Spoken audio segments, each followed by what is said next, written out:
Hello বন্ধুরা, তো finally ব্রাইডকে গায়ে হলুদের পরে ব্রাইডাল লুকের জন্য কাছে পেয়েছি বিকেল ৫টা থেকে ৫:৩০ নাগাদ।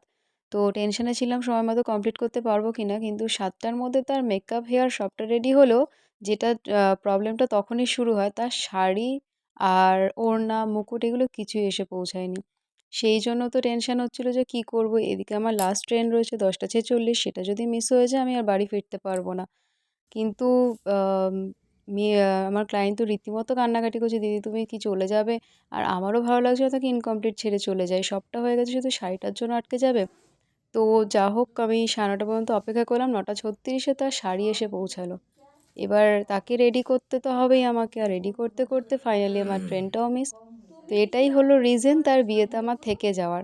আর তাছাড়া সে এমন করে বলছিল যে, "দিদি এত লেট হয়ে গেছে তো তুমি তাড়াহুড়ো তো আর কোরোই না, কারণ ট্রেন পাবে না।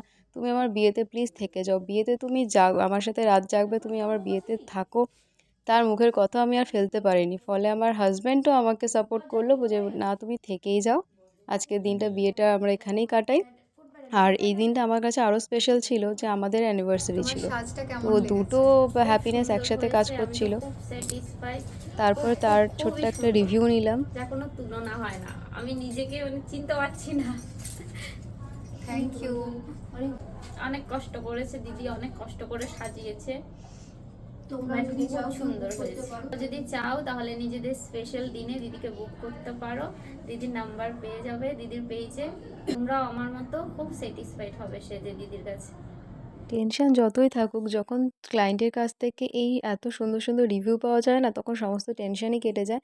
তো যাই হোক, ফাইনালি তো আমাদের অ্যানিভার্সারিটা এই মায়াপুরেই কাটলো। তো ভিডিওটা ভালো লাগলে লাইক কমেন্ট শেয়ার করে দিও। আর ওর ফাইনাল লুকটা কেমন লাগলো সেটাও আমাকে অবশ্যই জানিও। মেয়েটা আসাম থেকে আমাকে বুক করেছে, ওর বিশ্বাসটা যে আমি রাখতে পেরেছি এটাই আমার কাছে ভীষণ বড় অ্যাচিভমেন্ট। তো এইভাবেই আমাদের সেদিনকে রাতটা কাটলো, ওর বিয়ের দিন। আর আমার যা অবস্থা হয়েছিল, বিয়েবাড়ির সাজ মানে এই যে আমাদের দুজনের ছবি, আমরা এইভাবেই সেজে গুজে ওই বিয়েবাড়িটা কাটিয়েছি। তারপর ওর ফ্যামিলি মেম্বারদের সাথেও কিছু ছবি তুলেছি। এইভাবে আমাদের রাতটা কাটলো। Thank you.